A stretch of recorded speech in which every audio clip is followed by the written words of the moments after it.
نحن هنا في فضفضة ما بعد منتصف الليل. أهلا بيكم في حلقة جديدة من حلقات عيشة ببساطة. وحشتوني جدا جدا، ومتأكدة إن عيشة ببساطة كمان وحشكم. في الحقيقة إن أنا ممتنة إني عرفت أرجع أعمل تاني البرنامج، وأتمنى إن أنا أفضل مكملة فيه وموقفش المرة دي. وبرضه ممتنة جدا للسيزون بتاع رمضان.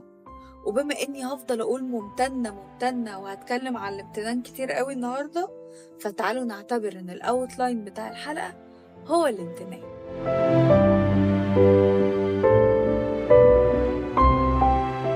بصراحة موضوع ان انا ارجع ده ابتدى معايا بتاريخ 5/5/2025. كنت عايزة اعمل حاجة مميزة في التاريخ ده. فضلت افكر. بصراحة جاتلي افكار كتيرة جدا، بس لقيت ان مفيش حاجة احلى ولا اميز ولا ألذذ من ان ارجع اعمل تاني عيشها ببساطة. فقلت يلا ما بدهاش بقى، ارجع البرنامج. وتعالوا اخدكم كده حتة فلاش باك واحكي لكم انا ليه وقفت من سنة، واشمعنى راجعة اول حلقة اتكلم عن الامتنان، عشان حقيقي هو اكتر شعور كان مسيطر عليا وقتها. بصراحة انا وقفت البرنامج عشان حصلت معايا ظروف صعبة جدا، والحياة فجأة اتدربكت في كل حاجة، حياتي الشخصية وحياتي المهنية وتفاصيل كتير كده كانت صعبة وبلاقات. يعني مش عايزة أبالغ وأقول ملهاش أول من آخر، بس فعلا كنت بطلع من حاجة أخش في حاجة تانية أختار. بس حقيقي الحمد لله، على قد ما هي كانت فترة صعبة، على قد ما ربنا كان مهونها عليا بشكل.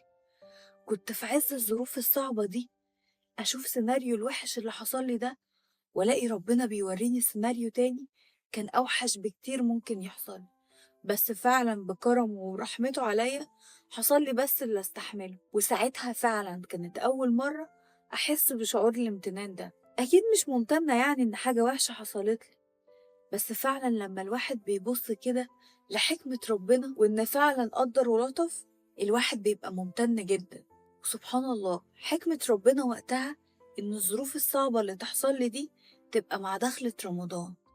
وفاكرة وقتها إحساسي كويس أوي، قد إيه كنت زعلانة وبعيط وبدعي ربنا بحرقة وأقول له يا رب ألطف بيا، يا رب هون عليا كل الظروف الصعبة دي، يا رب ارحمني من كل التوهة اللي أنا عايشاها دي، يا رب ما يجيش عليا رمضان الجاي ده غير وانت حللي كل المشاكل دي ومغير حالي لحال تاني.